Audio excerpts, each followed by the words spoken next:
Hey folks, this is Chris with Oregon Figs. It is May 14th. 13 days ago I did a video showing my trees just starting to open up. We've had some crazy warm weather for this time of year for us, and you can see what's going on with the trees.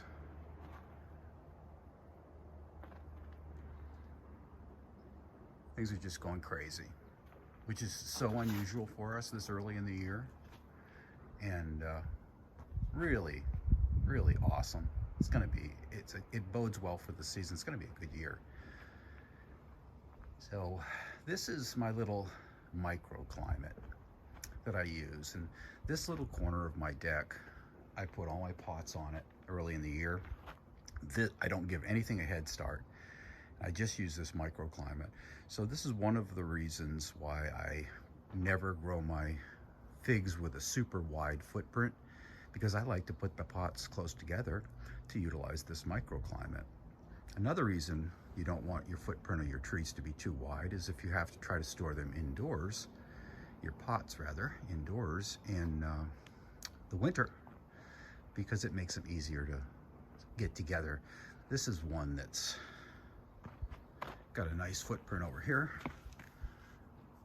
And you can see, there's the pot, single stem, nice spacing, nice footprint. Plenty of air circulation, plenty of opportunity to get light penetration.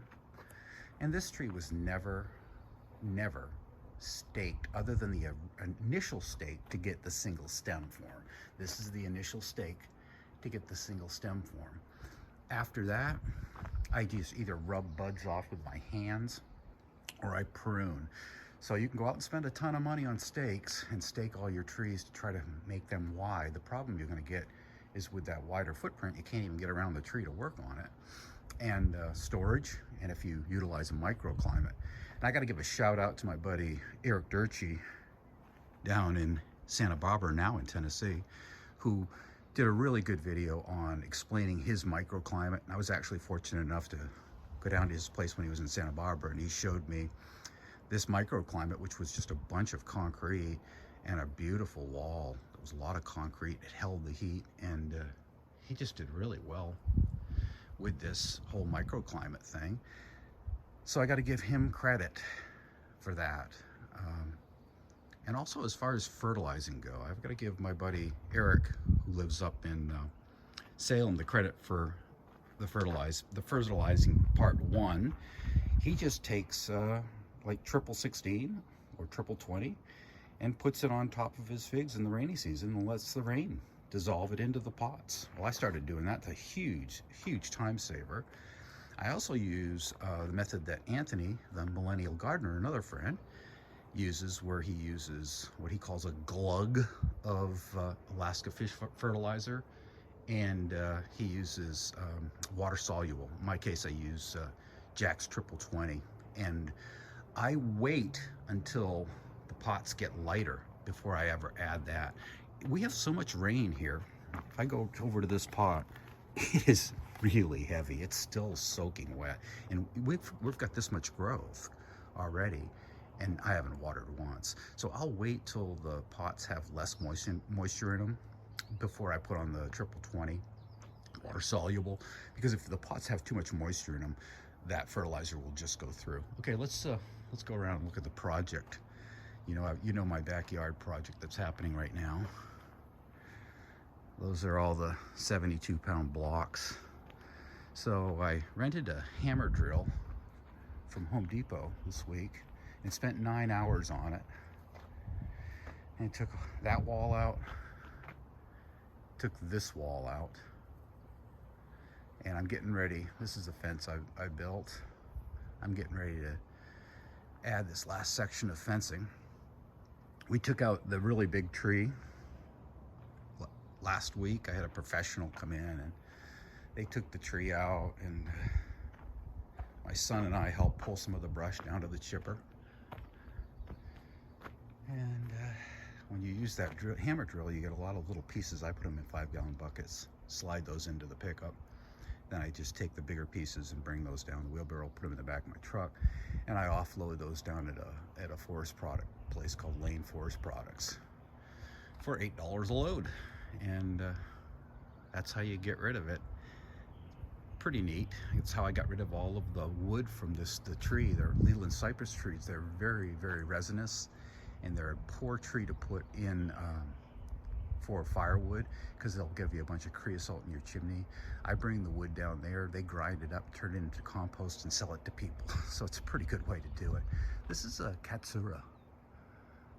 And now that huge Leland's out, it's going to really do well. But these are really kind of a water hog. And this year I've got a water line, a drip line going right by. I want to put some drip on it. I'll probably put 2 or 3 emitters out, give it some serious water. But so over the last 2 years, we've taken out 3 of these Leland cypress that were all around 26 years old or so. And the problem with the Lelands is they grow too fast, and they're too big, and really a poor choice for trees that if you're going to put in ground. And one was really close to the fence line. I had put it in right there, and one was right there. And this is the one we just took out.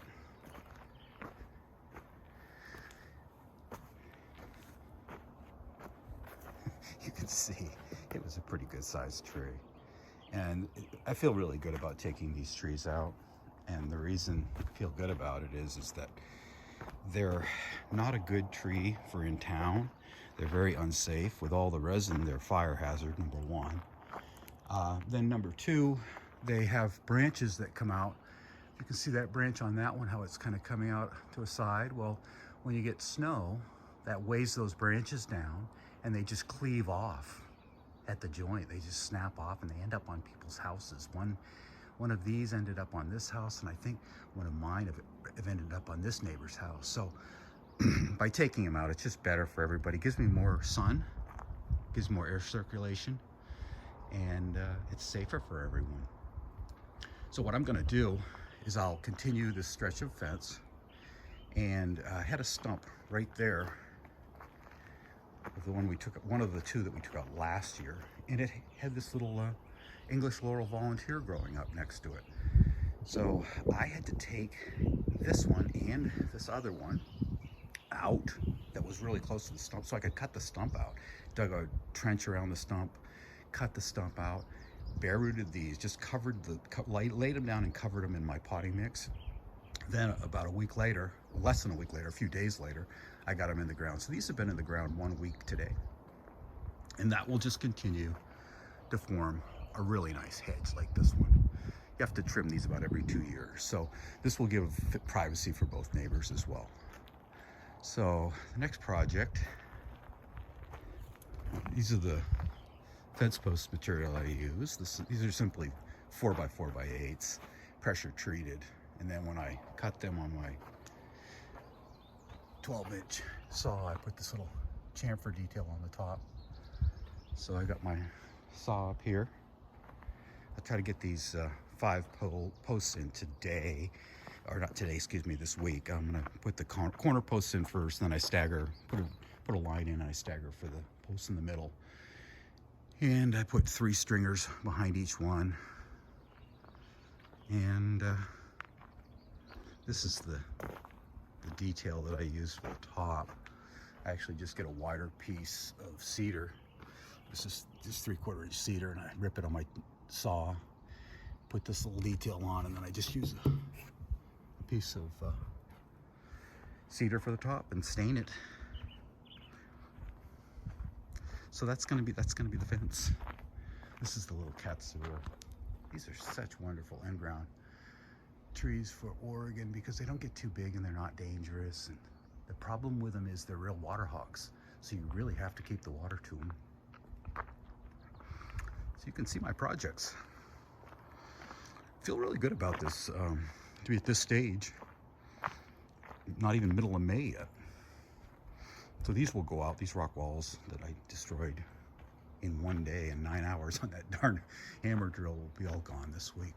This is another really cool tree. This is called Japonicus styrax. It's a Japanese snowbell. And it makes these little bells, and when they start dropping, it actually does look like it's snowing. What else we got going on over here? Okay, here's another thing I can talk about that has to do with figs. So this is Beltrana, and this is the fig. I had it in my best location on the deck. And yesterday's heat, it got to almost 90 degrees. These leaves looked like they were just going to come off. They were just wilting terribly, whereas none of my other trees were. And this is a tree that has just been recently up-potted from 7 gallon to 15, and it just doesn't have as big a root system, whereas the other trees didn't miss a beat. This one really struggled. So I've just put it underneath this tree here. I'm gonna let it have morning sun, and then the afternoon it gets shade. And it came right back as soon as I put it in the shade. What do we got going on here? We got some pawpaws. I grow these out for 2 years in 7 gallon with my potting mix from for my figs, and then I graft to them. These are 4 of these are seedlings, and 2 of these are known varieties. One's a KSU Benson and one's a Shenandoah. So I've got 4 seedlings that I'm going to be grafting to probably next year. This is that project. We've had lots of projects going on. This is the bottom part of the wall that I just took out. These are new French doors we just put in, and I have to get in here, take a few deck boards back off, and I have to put some of the hardy board back on there. I've been waiting for it to warm up before I do that. So, okay, there's that Beltrana, liking its little spot under the Styrex tree.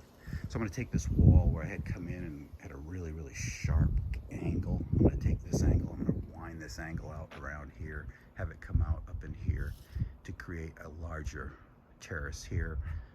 The top terrace, the top wall that I had is just going to go away. I'm going to just gradually incorporate that into the land grade, and I'm going to do the same with that second one. I'm going to just have one down here closer to the deck now. It's going to wrap around.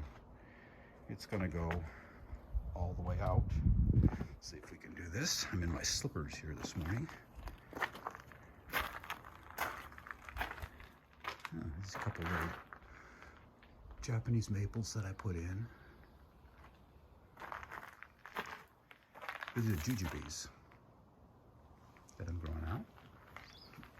So I'll have that wall start over there, and the retaining wall will come right through here. You see how much moisture is in the soil?